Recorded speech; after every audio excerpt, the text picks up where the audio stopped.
শ্রোতা বন্ধুরা, বিশেষ একটি অনুষ্ঠানে আপনাদেরকে আবারও সবাইকে স্বাগত।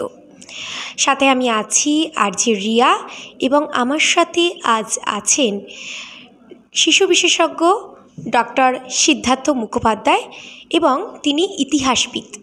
বন্ধুরা, আজ আমাদের মূল আলোচ্য বিষয়, তিনি যে ইতিহাসের উপরে যে বইটা লিখেছেন, সেই বইটা নিয়েই আজ আমাদের আলোচনা পর্ব। চলুন মূল পর্বে তাহলে ফেরা যাক। স্যার, আপনাকে 91.2 FM রেডিও সুন্দরবনের পক্ষ থেকে স্বাগত। নমস্কার। নমস্কার।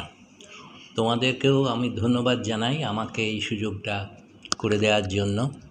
আমি আমার ইতিহাস বইটা দীর্ঘদিন ধরে ইতিহাসের পড়াশোনা করে আমি লিখেছি বা লেখার চেষ্টা করেছি।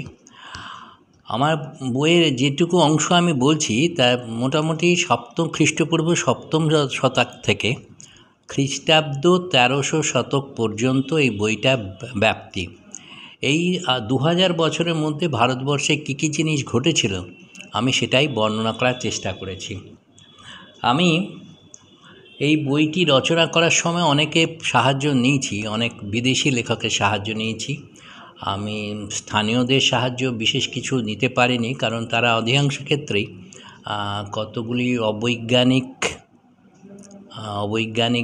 বিষয়, অবৈজ্ঞানিক জিনিসের ওপর নির্ভর করেছেন, যথা বেদ, পুরাণ ইত্যাদি। এগুলো বেদ আমাদের কাব্যগ্রন্থ, রামায়ণ মহাভারত আমাদের কাব্যগ্রন্থ, কিন্তু এইগুলো কোনো ঐতিহাসিক ভিত্তি নেই।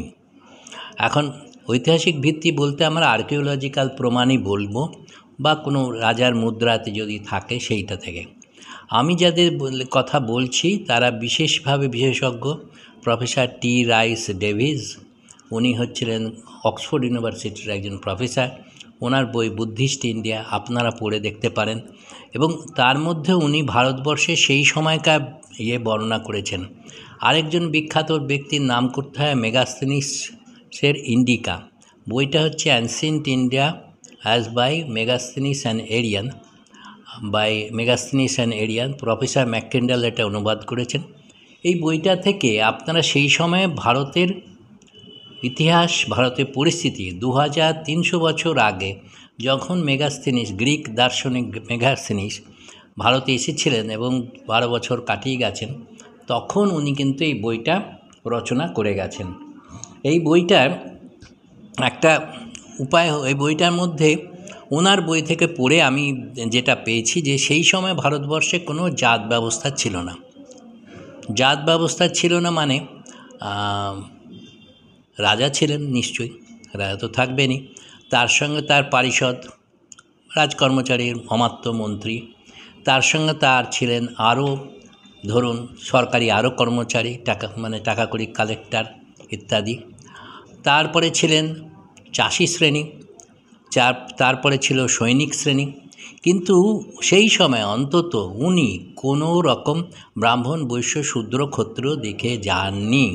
থাকলে তার বইতে নিশ্চয়ই উল্লেখ হতো। আপনারা এই বইটি আপনারা সংগ্রহ করে বইটা পড়তে পারেন। আমার বইতেও কিন্তু মোটামুটি সেই জিনিসই উল্লেখ করা হয়েছে।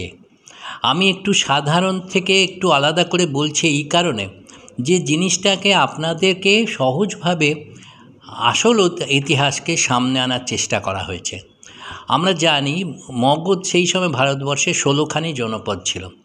এই জনপদগুলো 16খানি জনপদের মধ্যে সবচেয়ে গুরুত্বপূর্ণ ছিল মগধ। তাছাড়া কুরু, সৈন্যাসিনী, বৈশালী ইত্যাদি আরও অনেক জনপদ ছিল, নিজেদের মধ্যে খালি মারামারি করত।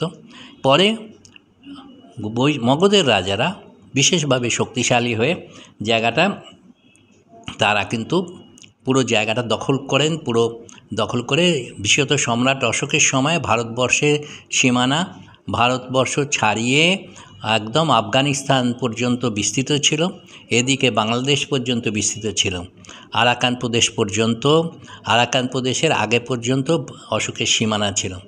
এই মৌর্য বংশের যে রাজারা ছিলেন তারা পরপর কিন্তু সম্রাট অশোকের পর আর বড় কেউ জন্মাননি, কিন্তু সেই সময়কার হিসাবে দেখা যাচ্ছে উনি ভারতবর্ষে একটি অখণ্ড তৈরি করেছিলেন। একটা জনগণের মধ্যে একটা বিশেষ প্রতিষ্ঠা তৈরি করেছিলেন এবং বেশ কিছু শিলালেখ উনি লিখে গেছেন। এবং সেই সময়কার প্রকৃত লিপি বলতে বোঝায় ওই শিলালেখ, যেটা ব্রাহ্মী লিপিতে লেখা হয়েছিল। আপনারা নিশ্চয়ই জানেন ব্রাহ্মী লিপিতে সংস্কৃত লেখা যায় না, ব্রাহ্মী লিপিতে প্রাকৃত ভাষা লেখা যায়। প্রাচীন সংস্কৃত নিয়ে অনেক কথা ওঠে, কিন্তু সত্যিকারে প্রাচীন সংস্কৃত কি কে আছে, সে বই, সেই কাগজ, সে কিছু খুঁজে পাওয়া যায় না। কারণ যেটুকু ভাষা আমরা জানি আর্যরা আমাদের ভারতবর্ষে এনেছিলেন, সেই ভাষাটা কিন্তু ছিল কথ্য ভাষা, লিখিত কোনো কিছু ছিল না।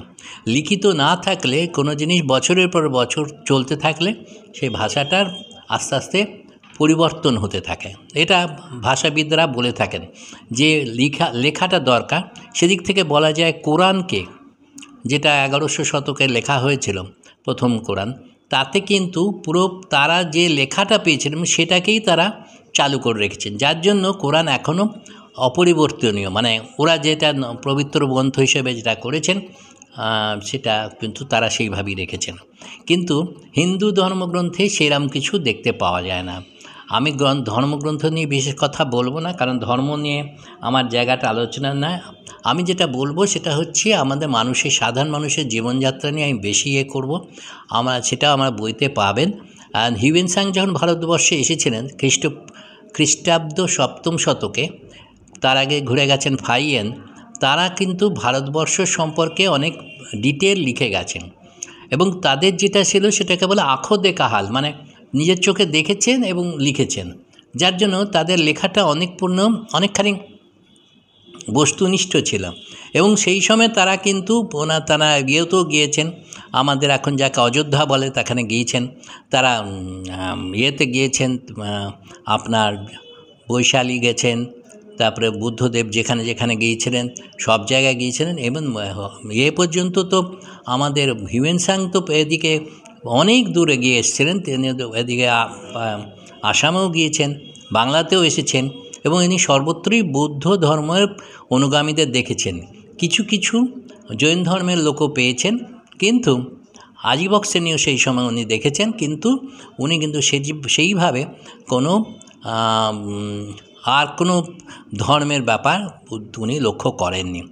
তা এটা ওনার সম্বন্ধে বলতে গিয়ে এখন এই কাগজগুলো লেখাগুলো আমরা পেয়েছি, কারণ ওনারা যেহেতু বিদেশি ছিলেন, ও লেখা যা ওনারা লিখেছেন ওনাদের দেশে আছে।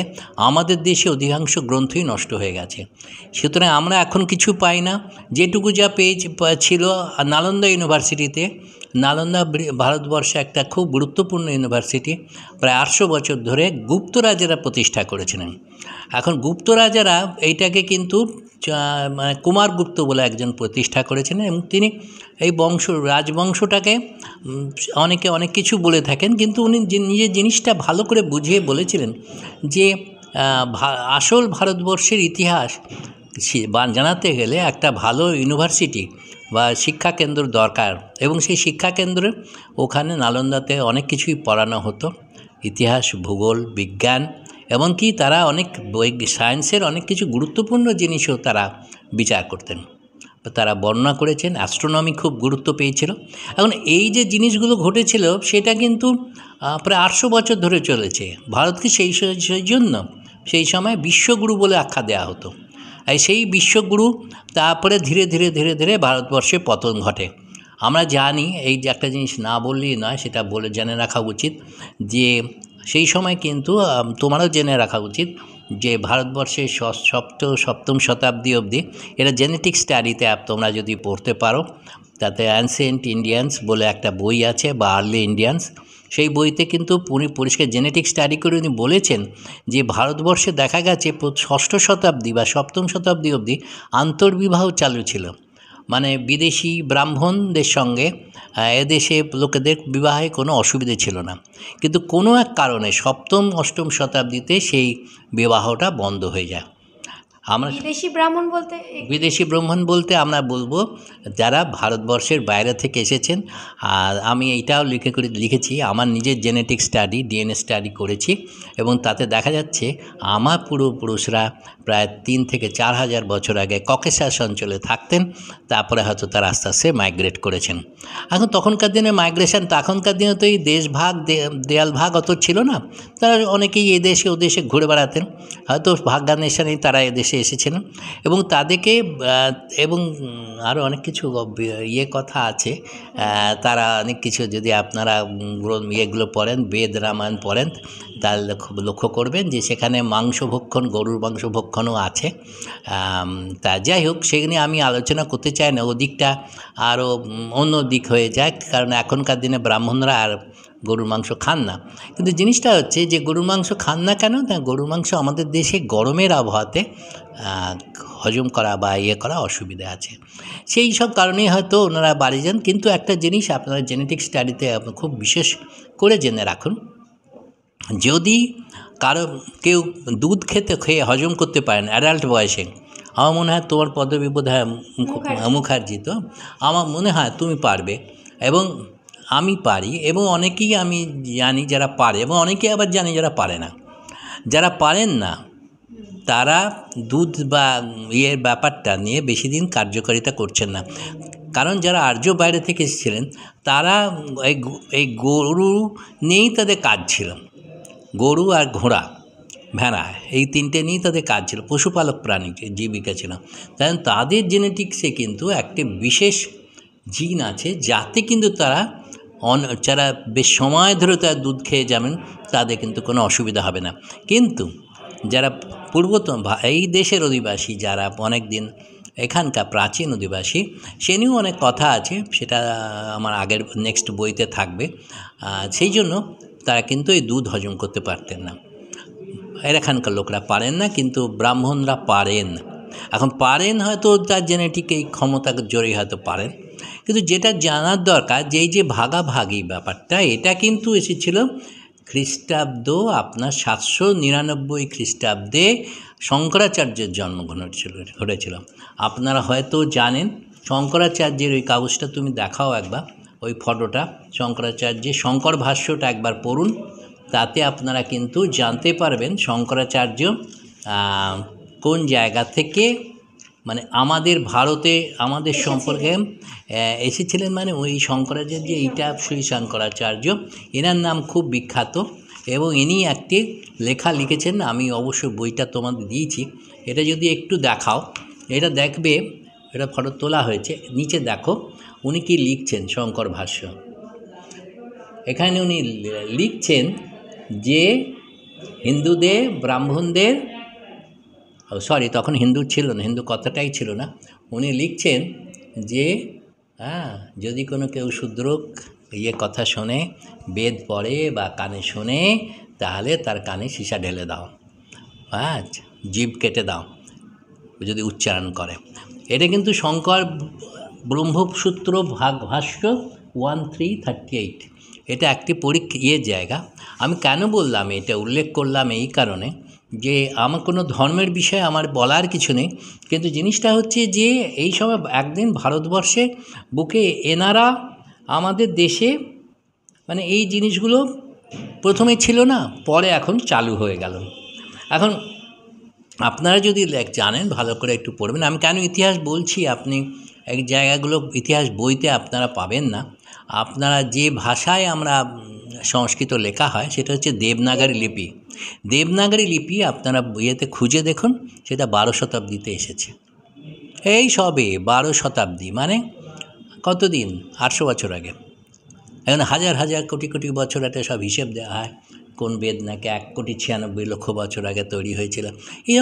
এইসব কথা কোনো মানে হয় না। কারণ কি, লেখা ফর্মে পাওয়া গেছে প্রথম 1464 সালে একটি পাণ্ডুলিপি পাওয়া গেছে, সেটা আপনার ঋগ্বেদ, যেটা প্রাচীনতম বেদ, সেই পাণ্ডুলিপিটি আমাদের ইয়েতে রক্ষা করা আছে, পুনের ভান্ডারকার ইনস্টিটিউটে আপনারা পাবেন।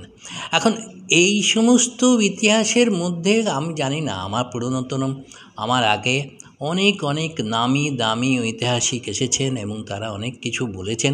আমি সবাইকে নমস্কার জানিয়ে আবার নমস্কার জানিয়ে বলবো যে তারা বোধহয় এই জায়গাগুলো ভালো করে নজর করেননি বা ইচ্ছাকৃত ব্যাপারগুলো এড়িয়ে গেছেন।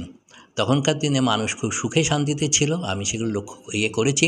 মানুষের মধ্যে সত্যি এত বিভেদ, এত বদমাইশি, এত ঝামেলা ছিল না। মানুষ মিথ্যা কথা বলতো না। ভারতবর্ষে স্লেভ কৃতদাস প্রথা ছিল না, বিদেশে ছিল, রোমানদের মধ্যে ছিল, গ্রিকদের মধ্যে ছিল, ভারতে ছিল না। সুতরাং ভারত একটা শান্তির জায়গা ছিল। যার যে বিশ্বগুরু ছিল, বাইরে থেকে সব ছেলেপুলেরা কোথায় চীন, জাপান, কোরিয়া, আপনারা নিশ্চয়ই তুর্কিস্তান থেকে ছেলেমেয়েরা পড়াশোনা করতে এখানে আসতো, ছেলেরা পড়াশোনা আসতো এবং তারা এখান থেকে শিক্ষা লাভ করতো। সেই সুন্দর যুগ আমাদের চলে গেছে।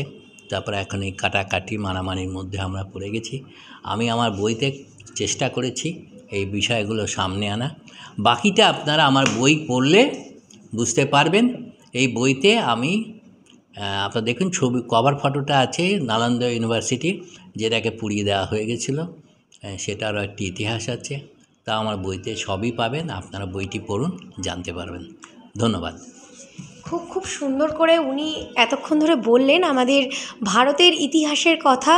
আর আজকের এই অনুষ্ঠানটি বিশেষ করে পড়ুয়াদের জন্য কিন্তু বিশেষভাবে প্রযোজ্য, কারণ পড়ুয়াদের কিন্তু আমাদের ভারতীয় ইতিহাস সম্পর্কে জানতে হবে, কারণ বর্তমান প্রজন্মের কিন্তু আমাদের ভারতের ইতিহাস জানা অত্যন্ত গুরুত্বপূর্ণ। আর শুধু পড়ুয়াদের নয়, আমাদের প্রতিটি ভারতবাসীদের এই আমাদের ভারতের ইতিহাস জানা কিন্তু অবশ্যই আবশ্যিক, কারণ আমাদের ভারতবর্ষ অত্যন্ত গর্বের একটি দেশ। আমাদের ভারতবর্ষে এমন অনেক ঐতিহাসিক ঘটনার সাক্ষী কিন্তু আমাদের অতীতের ভারতবর্ষ আছে। শুধু তাই নয় বন্ধুরা, এই যে নালন্দা বিশ্ববিদ্যালয়, এই নালন্দা বিশ্ববিদ্যালয়ে বিভিন্ন দেশ থেকে কিন্তু পড়ুয়ারা আসতো পড়াশুনো করতে। প্রচুর সুন্দর সুন্দর ঘটনার সাক্ষী অতীতে আমাদের ভারতবর্ষ। তাই অবশ্যই আমাদের ভারতের ইতিহাসকে জানতে হবে, ভারতের ইতিহাসকে পড়তে হবে। আর স্যার আপনাকে অনেক অনেক ধন্যবাদ বিশেষভাবে আমাদের সময় দেওয়ার জন্য। এবং স্যারের এই যে বই জম্বুদ্বীপ থেকে হিন্দুস্তান, এই এক ঐতিহাসিক পরিক্রমার মাধ্যমে কিন্তু তিনি লিখেছেন এই বই। অবশ্যই পারলে স্যারের কাছ থেকে পড়ুয়ারা বিশেষ করে এই বইটি সংগ্রহ করুন। আশা করি তোমাদের কাজে লাগবে। এই বইটা তোমরা পড়লে অনেকটা উপকৃত হবে তোমরা। শুধু পড়ুয়ারা নয়, আবারও বলবো প্রতিটি মানুষই কালেক্ট করুন পারলে স্যারের কাছ থেকে এই বইটা। আপনারা অনেক কিছু জানতে পারবেন। একটু আগে আমিও পড়ছিলাম, এক ঝলক দেখে নিয়েছিলাম, আমিও কিন্তু ইন্টারেস্ট পেয়েছি এই বইটার উপরে। আর স্যার আশা করছি আমাদের 91.2 FM রেডিও সুন্দরবনের পরবর্তী কোনো প্রোগ্রামে আমরা আবারও আপনাকে আমাদের পাশে পাবো, এটাই আমরা আশা রাখি। আর শ্রোতা বন্ধুরা, আজকের এত সুন্দর অনুষ্ঠানটা আমরা এখানেই শেষ করছি। দেখাবে আবারও পরবর্তী কোনো এক এমনই সুন্দর অনুষ্ঠান নিয়ে। ততক্ষণের সাথে থাকুন, শুনতে থাকুন 91.2 FM রেডিও সুন্দরবন। নমস্কার।